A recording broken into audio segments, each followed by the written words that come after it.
So let us discuss problem number 11.11 from the chapter Equilibrium and Elasticity. So let us try to understand what is the data given in the problem statement. So a diving board 3 meter long is supported at a point 1 meter from the left end, and a diver whose weight is 500 Newton stands at the free end. The diving board is of uniform cross section and whose weight is 280 Newton. So calculate the force at the support point and force at the left end. So let us try to understand what is the data given in the problem. So they have given the length of the board as 3 meters. So this is the board whose length is 3 meter. So this is the left end and this is the support point. Okay. So a diver whose weight is 500 Newton is standing at the free end. So this person whose weight is 500 Newton, she is applying a force in the negative y direction. She is standing at the free end of this board. Okay. The diving board is of uniform cross section and weight is 280 Newton. So by this term uniform cross section means that the center of gravity will act at the center of mass point. So this entire 280 Newton, it will act at a distance of 1.5 meter from the left hand and 1.5 meter from the right hand. So let us try to understand with respect to the free body diagram the various forces acting onto the system. So let me draw this horizontal line indicating the board. So the various forces acting onto this board will be the first force will be the weight of this board, which is acting at a distance of 1.5 meter from the left hand, 1.5 meter from the right hand. So this 280 Newton will act somewhere here. Second force is the weight exerted by this person, which is 500 Newton along the negative y direction. Third force is the force applied by the support point along the positive y direction, and the fourth force is the force applied by this this left hand. So let me draw these all the force components here. So I have the F2, which is the force applied by this left end, and then I have F1, which is the force applied by the support point along the positive y direction. 280 Newton is the weight of this board, which is acting at a distance of 1.5 meter from the left hand, 1.5 meter from the right hand. 500 Newton is the weight of the person. So this person is applying a force of 500 Newton along the negative y direction. Our aim is to find out F1 and F2. So let us try to understand, let us try to calculate how to find out F1 and F2. Since the system is in equilibrium, so I can use the formula sum of the torque acting onto the system 0, sum of the forces acting along x-axis, acting along y-axis to be 0. Okay. So let me take the sum of the torque should be 0. So taking the reference line along F2. So if I take this as the reference line, so with respect to this line there are three forces. One force is F1, which is acting at a distance of 1 meter from the left hand. Another force is 280 Newton, which is the weight of this rod, which is acting at a distance of 1.5 meter from the left hand. Third force is this 500 Newton, which is the weight of this person, which is acting at a distance of 3 meters. So I can write F1 into 1 meter is the distance of this F1 with respect to the left hand. Minus, I am writing minus sign, it is because 280 Newton is acting in a direction opposite to F1. So minus 280 into 1.5, 1.5 is the distance from the F2 line, minus 500, which is this force, into 3 is the 3 meter is the length from the F2. So if you see, there is only one unknown in this equation, and that unknown is F1. So after solving this, I get F1 equals to 1920 Newton. So now I have calculated F1. I know the other three forces. 280 Newton is the weight of the board, 500 Newton is the force applied by this person. So I can simply calculate F2 by using the equation sum of the forces acting along x-axis, acting along y-axis to be 0. So along the y-axis there are only 4 forces. So I can write F2 minus F1. I am writing minus, it is because F1 and F2 they are in opposite direction, plus 280 Newton plus 500 Newton equals to 0. So after solving this, I get F2 equals to 1140 Newton. So I have calculated F2, which is the force at the left hand. I have calculated F1, which is the force at the support point. So this is what the aim was. Let us try to understand the second problem. So let us try to understand what is the data given in the problem. So to strengthen the arm and chest muscles, an 82 kg athlete who is 2 meter long is doing push-up exercise. His center of mass is 1.15 meter from the bottom of his feet. So the center of mass or center of gravity of this person whose weight is 82 kg, it is acting at a distance of 1.15 meter with respect to the bottom of the feet. And the centers of his palms are 30 centimeter from the top of his head.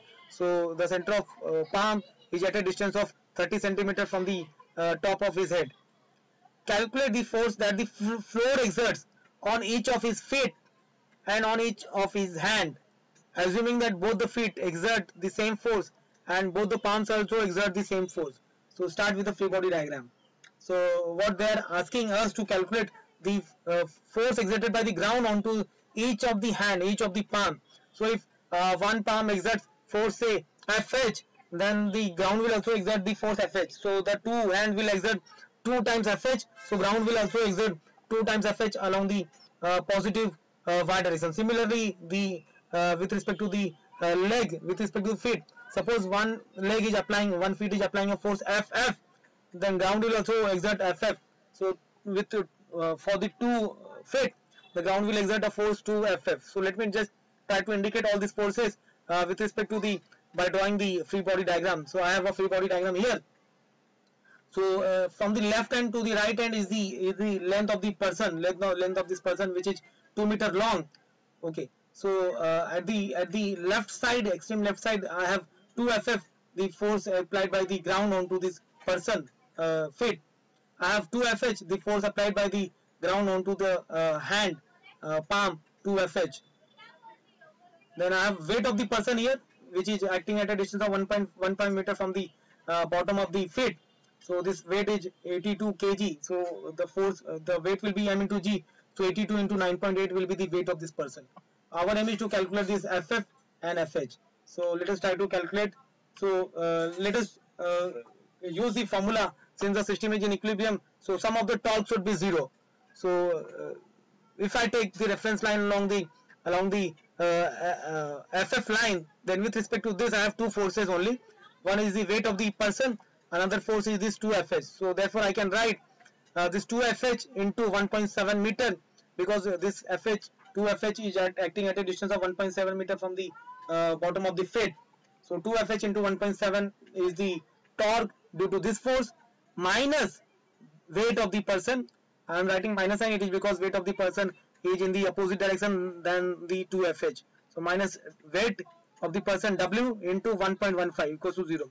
So if you see this in this equation, since I know the weight of the person, so the only unknown is Fh. So after solving this I get Fh equals to 272 Newton. So the force the ground is applying onto the palm is 272 Newton. Now since I know Fh, I know weight of the person, so I can simply calculate Ff by using the other condition of the equilibrium. So sum of the forces acting along y-axis should be 0. So I get 2Ff plus 2Fh minus weight of the person should be 0. So this gives me the Ff equals to 130 Newton. So I have calculated Fh, which is 272 Newton, and I have calculated Ff, which is 130 Newton. Let us try to understand the problem number 11.16. So let us try to understand what is the data given in the problem. So suppose that you can lift not more than 650 Newton with your hand. So the maximum force which you can apply here is 650 Newton. So they are asking how much can you lift using a 1.4 meter long wheelbarrow. So length of this wheelbarrow from the left hand to the center of this wheel is the 1.4 meter. Okay. So wheelbarrow, that weight of the wheelbarrow is 80 Newton, and whose center of gravity is at a distance of 0.5 meter from the center of the wheel. So center of gravity of this wheelbarrow is acting at a distance of 0.5 meter from the center of this wheel. The center of gravity of the load carried in the wheelbarrow is also acting at the same point. So the center of gravity of the load is also acting at the center of gravity of the wheelbarrow. So it is at a distance of 0.5 meter from the center of the wheel.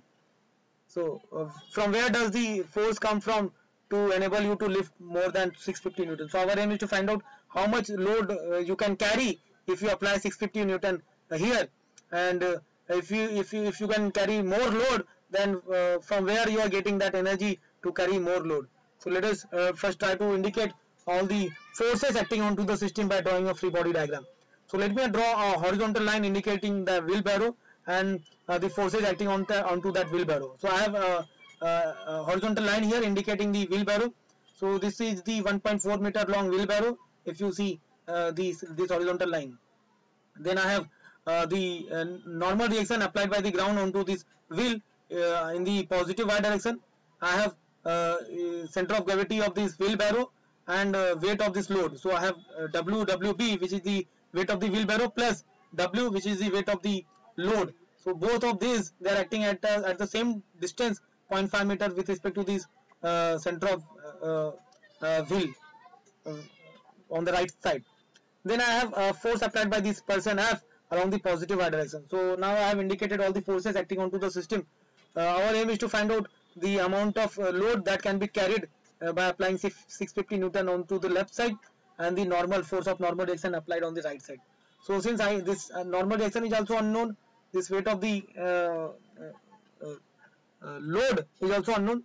So one of these two we can take as the reference line to calculate the torque acting onto the system. So let's take the reference line along the center of gravity point. So with respect to this line, there are only two forces. So one force is this normal direction applied by the ground onto the wheel, and second force is the force applied by this person, which is 650 Newton. So therefore I can write, with respect to this line, I can write N, which is the normal direction force, into 0.5. 0.5 is the distance with respect to the center of gravity point, minus F, which is 650 Newton, into 0.9. I am writing minus sign. It is because this torque is in the opposite direction than this torque. So I know F, which is 650 Newton. So only unknown here is N. So after solving this, I get N equals to, that is the normal direction applied by the ground onto the wheel, is 1170 Newton. Since I have calculated this N, so I can use this equation for the equilibrium. So summation of Fy equals to 0. So this gives me F plus N minus WWB plus W. Okay, so I can write F plus N minus WWB minus W. So since I know F 650 Newton, I know this N normal direction 1170 Newton, I know weight of the wheelbarrow, so I can calculate the weight of the load which can be carried onto the wheelbarrow. So this is 1740 Newton. Now if you see carefully the weight amount of the load that can be carried, it is 1740 Newton, and the force that a person is applying here is only 650 Newton. So the question is, from where does this extra energy comes to carry the load? So the answer is the extra force is applied by the ground here, pushing of the wheel towards the forward, in the forward direction. Thank you.